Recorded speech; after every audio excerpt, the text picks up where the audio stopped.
Greetings, my friends.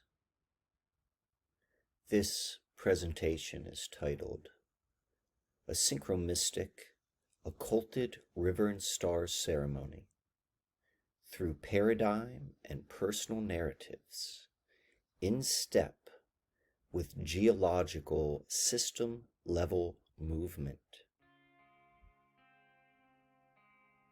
And this is not just a presentation, but also an experiment. Before we begin, the purpose of this exercise is to practice finding the space in between. This is done by witnessing a connection between events that seemingly do not have a connection at all. When witnessing something unexplainable, without the need to explain it, and with curiosity to possible explanations, space is created between what is occurring and why it is occurring. To hold this space in consciousness, you must be in the state of wonder. Only from the state of wonder can something new be created. Otherwise, all that is created is a different version of what is already known. The purpose of this exercise is to practice finding the state of wonder. So let us begin. We will be looking at 3 unrelated series of events overlapping in time, space, and meaning. These events are titled as the CDIGR timeline, the Occult River and Stars timeline, and my own personal timeline, the mkwann timeline. And these series of events take place from Gregorian calendar July 4th, 2025 to Gregorian calendar July 20th, 2025, just about 30 days before the recording of this video. We will begin with timeline 1, the CDIGR polar motion breakout. So the first question is, what is CDIGR? It stands for Core Displacement and Geodynamic Rebalancing. It is a theory that proposes a destabilizing shift in the Earth's inner core initiates a planetary rebalancing process observed across tectonic, magnetic, hydrologic, and atmospheric systems. This is a principle in action. The outer world reflects the inner world. Once the inner world, in this example, the Earth's core, changes, the outer world, the part of the Earth where we reside, must adjust to create a new homeostasis.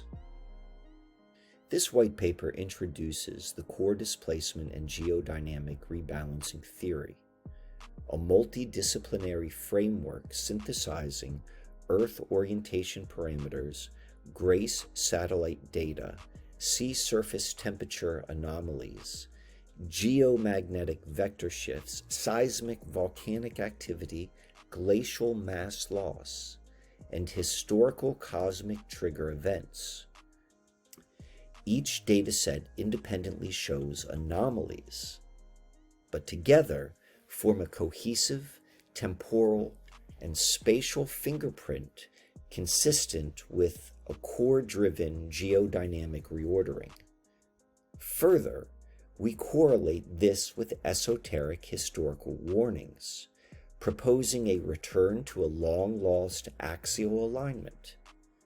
This paper outlines the scientific evidence, predictive implications, and survival strategies, and uses CDIGR as both a geophysical and an existential hypothesis. This post is dated July 25th, and it's accredited to John Traxett. Zero report polar motion breakout. The latest JPL polar motion data confirms a critical torque transfer event within Earth's interior. Sigma spikes across the board. This matches all previous CDIGR forecast models. You're looking at a geodynamic jerk, a sharp shift in Earth's inertial balance. This isn't noise, it's signal, and it's planetary. Interpretation: the core is drifting, the mantle is torquing, the crust is lagging behind. Earth just flinched, and the system is recalibrating. This is real-time validation of the CDIGR theory. We are officially in phase 5. Also within that post are dates. And so the dates say you're not looking at theory, you're looking at system level movement. And then says July 4th, there was an initial trigger. Then on July 13th, the first rotational instability detected. On July 17th, the sudden axial dip. And then from July 19th through the 20th, there was a full geodynamic breakout. Also included in this top part of the post is what's next. This spike precedes rupture. Expect follow-on quakes. And sure enough, 5 days later, there was a magnitude 8.8 earthquake that struck off the coast of a Russian peninsula.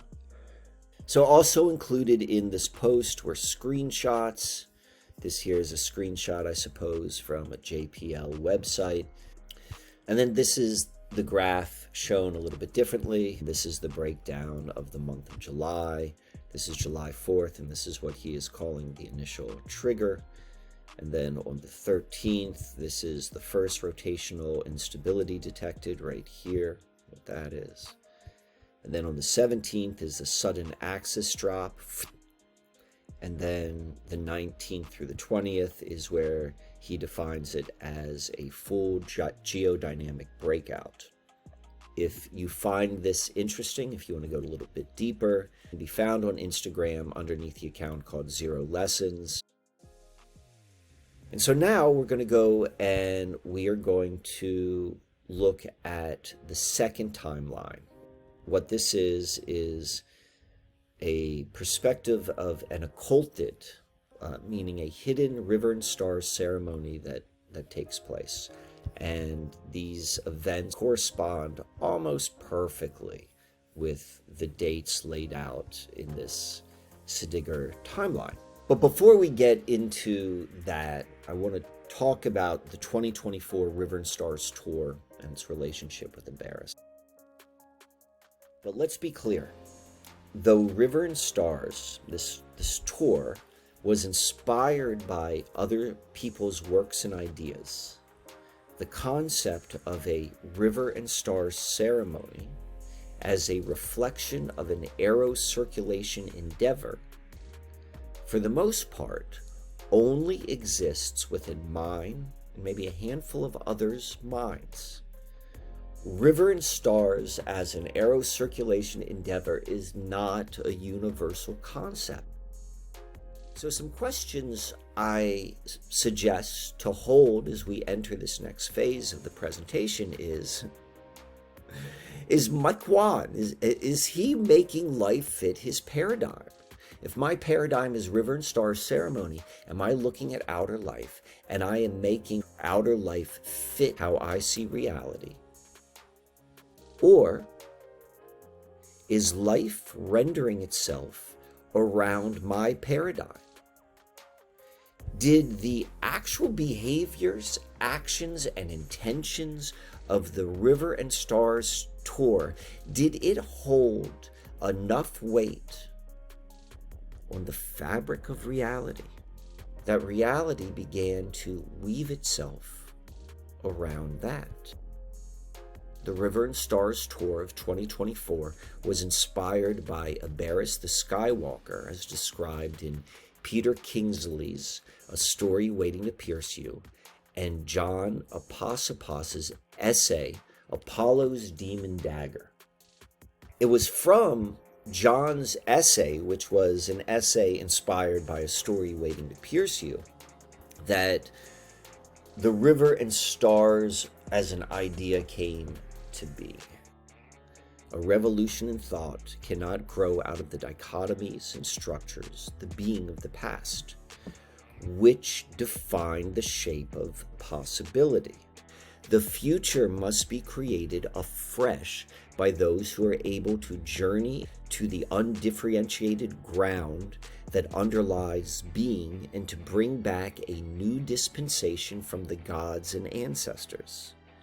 This is the task of the Skywalkers, who visit heaven and the underworld and then become the arrow circulators who cast a sacred circle round a land and consecrate it to a new destiny. That right there was the inspiration for this.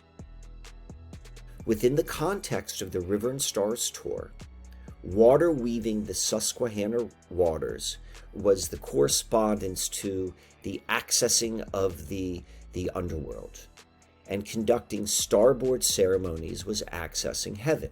The purpose of doing this, which was to cast a sacred circle around a land to consecrate a new destiny, no thought or intention was given to what the new destiny would be. So the action was done for the action's sake, with a freedom to allow life to express itself, if it would, through any means necessary. So in many ways, the River and Stars tour was an experiment. It was a call to action and an experiment to see what, if anything, would happen. So with that said, let's go look at a series of independent events through the lens of a unified occulted River and Stars ceremony. We'll begin with the river event. Synchromystically speaking, the events in Gettysburg, Pennsylvania from July 4th through the 13th was a river event. And we'll begin by looking at the initial trigger. So what we know from the CDIGR timeline, the initial trigger was July 4th. And on July 4th, in Gettysburg, Pennsylvania, was their annual reenactment of Battle of Gettysburg, and about 800 to 850 human beings embodied death ritual, right? I mean, this happens every year. I don't know when they began doing the reenactments, but it is a reoccurring thing that Gettysburg has an annual death ritual. When we begin to think about Gettysburg as a named place, particularly within the mythology history of the United States, Gettysburg is strongly connected to death and freedom and this idea of underworld. The next point, the CDIGR model, is July 13th. First rotational instability detected. The Battle of Gettysburg reenactment, it happens every year. Not every year am I suggesting that there was an occulted River and Star ceremony, but I'm suggesting we're looking at one right now. And the reason is that there were two river events that happened in Gettysburg that tie in synchromystically to river. And the first one is this guy, whose name is Dan Rivera. He dies on the same time where this guy, Patrick Rivera, he wins. The first river connection to Gettysburg, death, the underworld. Dan Rivera, 54, a senior lead investigator for the Connecticut-based New England Society for Psychic Research, died on Sunday, July 13th, during his visit to Gettysburg as part of the Devils on the Run tour. His tour, Devils on the Run, was carrying Annabelle across America. Annabelle handler, ghost hunter dead. Dan Rivera collapses during chilling Devils on the Run. This guy, Dan Rivera, was doing this tour. He was showcasing this doll, Annabelle. And here we could see July 12th, 2025, Soldiers Orphanage Homestead, Gettysburg. The Devils on the Run tour is a traveling exhibition showcasing the actual Annabelle doll, offering horror enthusiasts a chance to see it outside of the now closed War and Occult Museum. We see that he died in a hotel room in Gettysburg. And the reason why this doll is so significant is that there's a really big movie franchise. So far, 9 movies have been released, and the 10th one is coming in 2025, called The Conjuring Universe. And it's a horror movie franchise, and it's all based upon the alleged paranormal investigations of Ed and Lorraine Warren, who are mentioned right here. And they had found a supposedly demonically possessed Raggedy Ann doll that was the inspiration for these 10 movies.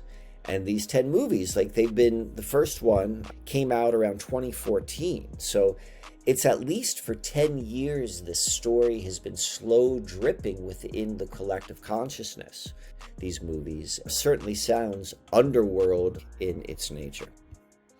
So that was the first connection between Rivera and Gettysburg on July 13th, and that's the main one. But the second one is where we really start to get the sensation of magnetism. On July 12th in Gettysburg, there was this Fight World 39, which I guess the best way to describe it is a minor league version of the UFC in mixed martial arts. And there was a fight card, and the headliner of the fight card was this guy named Patrick Rivera. Remember, we've got Dan Rivera in Gettysburg, and now we've got Patrick Rivera in Gettysburg. And Patrick, who's the headliner, he won. He was victorious. This was at 11 a.m. on the 12th. This is at 7 p.m. on the 12th. The location of the places, they are under 5 miles apart, and they are about 5 hours in distance and time. And if we even look at them, they even look alike in face. In the context of River and Stars is an expression of aero circulation, going to the underground and the heavens to prepare for something new. The river aspect corresponds to the underworld. But now we're going to switch gears and we're going to look at the stars aspect, and this corresponds to the heavens and the movement of the celestial realm.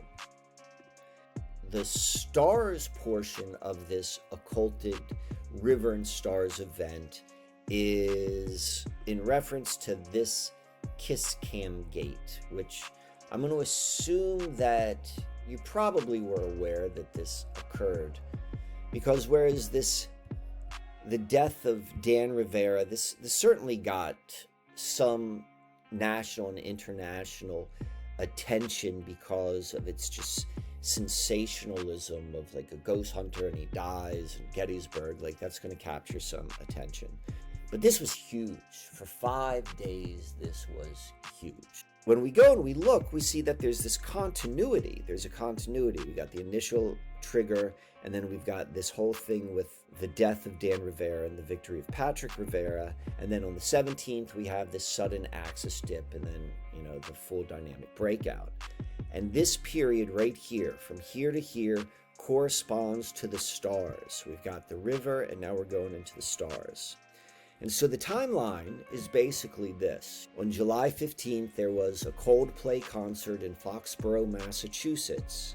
And the stadium's kiss cam focused on this couple, and they're seen embracing, and they quickly try to hide their faces when they realize they're on camera. That happened right here. And then on the 16th, the video of this is posted online, and it goes viral. And the internet users begin to speculate, who is this? And then on the 17th, the pair is identified. So bing, bing, bing, on the sudden axis drop, this couple is identified as Andy Byron, the CEO of a company called Astronomer, and Kristen Cabot, the company's head of human resources. And then on the 19th, Astronomer announces that the CEO is placed on leave, and then on the 20th, he resigns. So this happens right on the overlap of this full dynamic breakout and the sudden axis dip. We've started to look at this as a connected series of events, which I'm coining as a syncromystic occulted river and stars ceremony. As this story became a point of reference for the collective mind, as people began looking at it and weighing in on it, and it's focused on Coldplay and AI and relationships and affairs and work-life play, all these topics are on the surface embedded into this story. But if you look just a little bit deeper, and if you have a star's perspective, this is clearly a star's event in plain sight. Now, the first clue is the fact that the company that Andy Byron was head of is called Astronomer.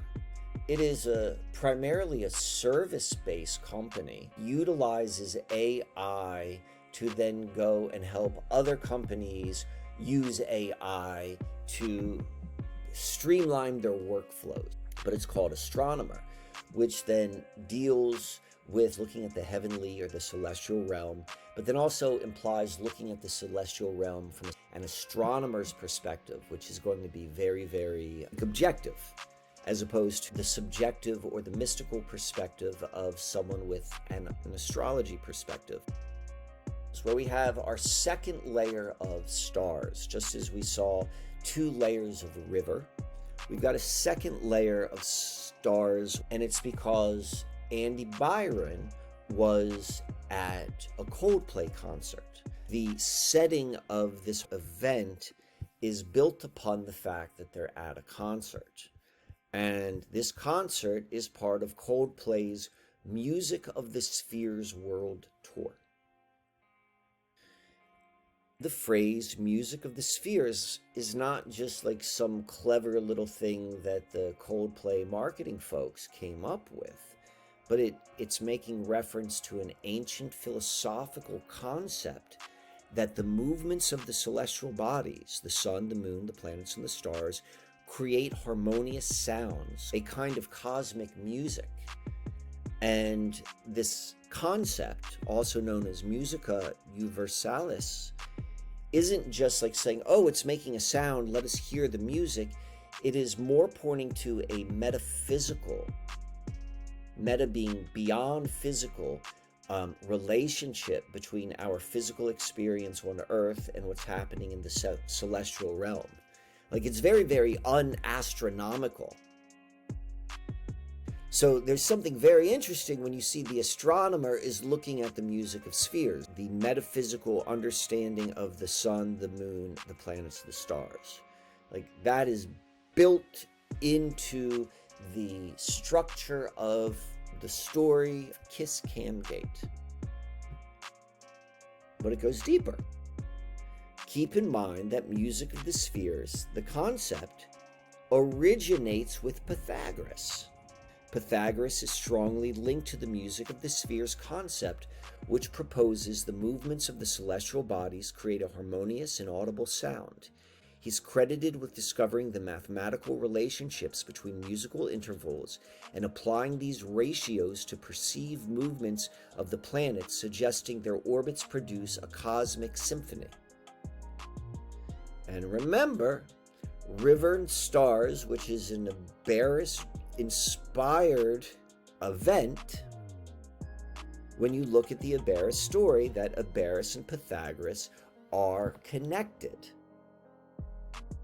And then if we go even deeper, these are external events connected to something that has a very, very strong and undeniable connection to the collective mind.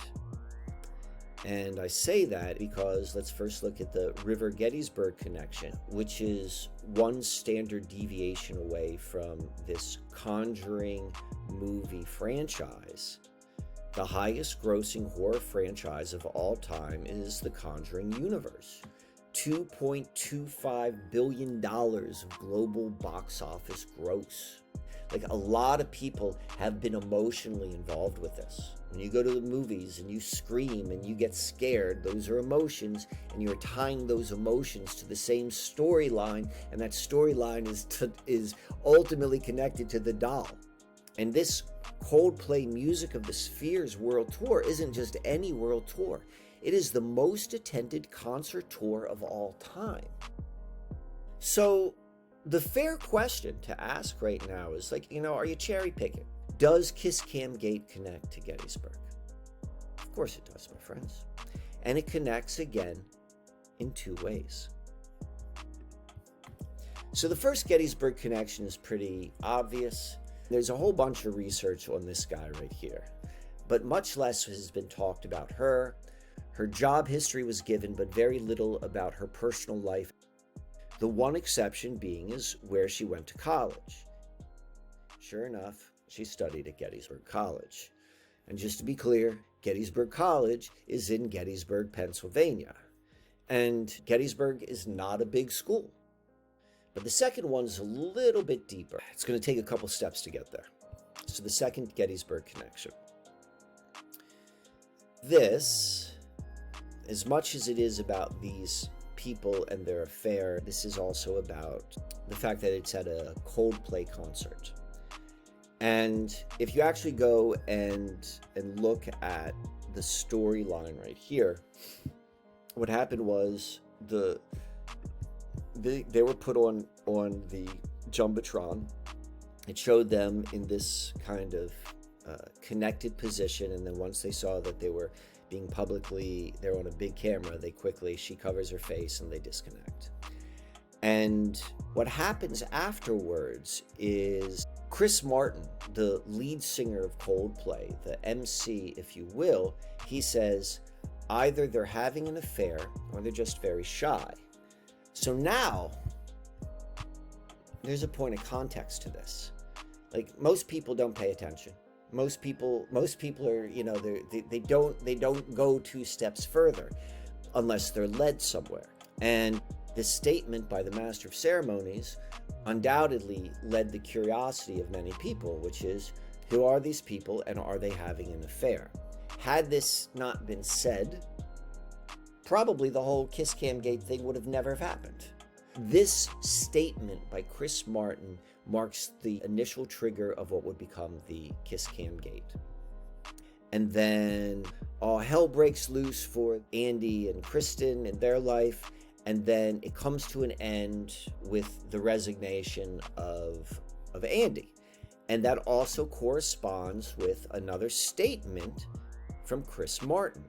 Chris Martin shared a message to his fans as the band played a gig in Wisconsin on the same day that astronomer CEO Andy Byron resigned. Coldplay gives Kiss Cam warning to concert goers in the first show since the viral moment. It's thought that this was said tongue-in-cheek. Like, hey everyone, we don't want to mess up anyone's lives again, so as we put our Kiss Cam out there, just be warned.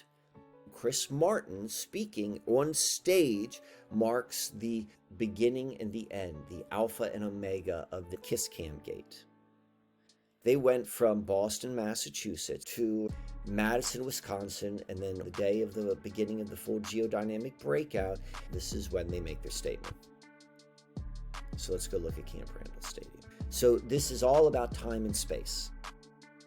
The stadium lies on the grounds of Camp Randall, a Union Army training camp during the Civil War. Keep in mind, this is Wisconsin. This is 1,000 miles away from the East Coast.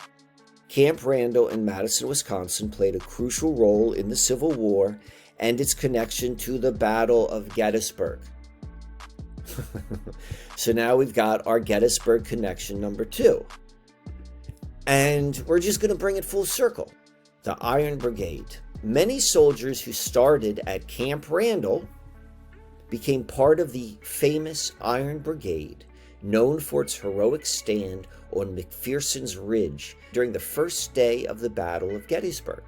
And let's go back in time to July 4th, 2025, the initial trigger, right? And we tied that into the 2025 Gettysburg reenactment. And what they did was they reenacted McPherson's Ridge. And McPherson's Ridge is the site of intense fighting on the first day of the battle, marking the beginning of the engagement. So this reenactment, 2025, on the initial trigger, was the reenactment of the initial trigger of the Battle of Gettysburg, which connects here. Like, these are our connections. We've got Gettysburg, Pennsylvania, and it connects through Gettysburg College right here to Foxborough, Massachusetts, which then through the music of the Spheres and Coldplay connects to Madison, Wisconsin, and Camp Randall, which then connects right back to Gettysburg. And so we go back to the question: am I making life to fit my paradigm? Or is life rendering itself around my paradigm? I don't know the answer to that. We're going to move into the final stage of this presentation. And this is the third timeline, and this is my own actual lived timeline. So we're going to go back to July 4th, the initial trigger, Gettysburg reenactment. And so on July 4th of 2025, I was actually at High Point Scenic Vista. I was there and I watched the fireworks. And if you're familiar with the Susquehanna mystery, you know that High Point Scenic Vista is more or less the epicenter of it all, the Susquehanna River in the 40th parallel. High Point Scenic Vista is located right here, right on the Susquehanna River, and it has a mailing address of Wrightsville, Pennsylvania. This is Wrightsville, the town of Wrightsville is just a handful of miles up the road. The burning of the Wrightsville Bridge in June 1863 was a strategic move to prevent Confederate troops from crossing the Susquehanna River and advancing further into Pennsylvania. This action, just days before the Battle of Gettysburg, is considered a pivotal moment in the Gettysburg campaign. Had they crossed the river, a different thing would have happened, and most likely the Battle of Gettysburg would not have taken place, and something else would have taken place. So this location plays a major role in the unfolding of Gettysburg. As this is taking place, the 4th of July initial trigger tied to the Gettysburg reenactment, I wasn't at Gettysburg, but I'm certainly at a place which is connected to it. But this is where it starts to get, where we get some real meat on the bone, if you will. July 13th, the day of the first rotational instability, I was in Gettysburg. Now, I wasn't in Gettysburg to go and see the doll. I was there because in Fight World 39, the very first fight of the evening was Enzo. Enzo is someone who I know. Enzo is the son of a very good friend of mine, and this was Enzo's first amateur kickboxing fight. And so his father bought a ringside table, and we all came and we cheered on Enzo. And this is the first time I had ever been to an event like this. I knew when I was coming into it, I was like, this is in Gettysburg. I know Gettysburg is significant, but I also was going there for a very, very, very personal reason, to support not only my friend, but also Enzo. Me and Enzo have a very good relationship as well. So I was there. I was literally there on the 13th. Enzo's father is Ron, and Ron was recently on the Tinfoil Hat podcast. This is the description of it. You could see that you can see Ron and Enzo are father and son.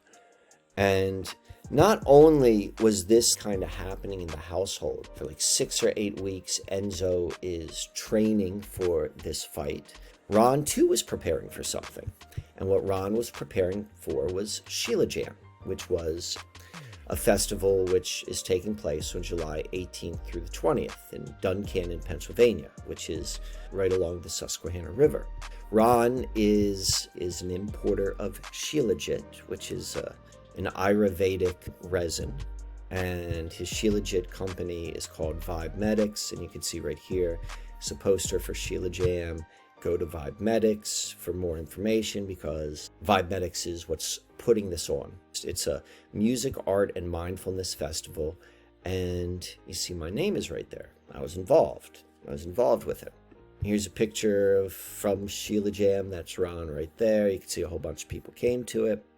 And my involvement was I opened and closed the event with a starboard ceremony. I opened it on July 18th, and then I closed it on the evening of the 20th at the completion of the full geodynamic breakout. So that's it, my friends. More questions to ponder, but remember, there's no need to answer them. Is there a relationship between all of these events that I just showed you? Or is all of this just coincidence? How would you know if it was a coincidence? How would you know if there is a connection? And if there is a connection, what could it be? When something is observed closely without being named, space in between is created and a state of wonder is established. A new destiny can only occur when it's free to express itself without the limit of predefinition. It's with that, my friends, that I will wrap this up. If you've made it this far, you've obviously have indicated an interest in this area of inquiry. And so I offer this type of analysis and assistance in terms of understanding your own journey. And so if you're interested in any of these services, send me an email. I'm certain we can figure out a way in which we can do something together.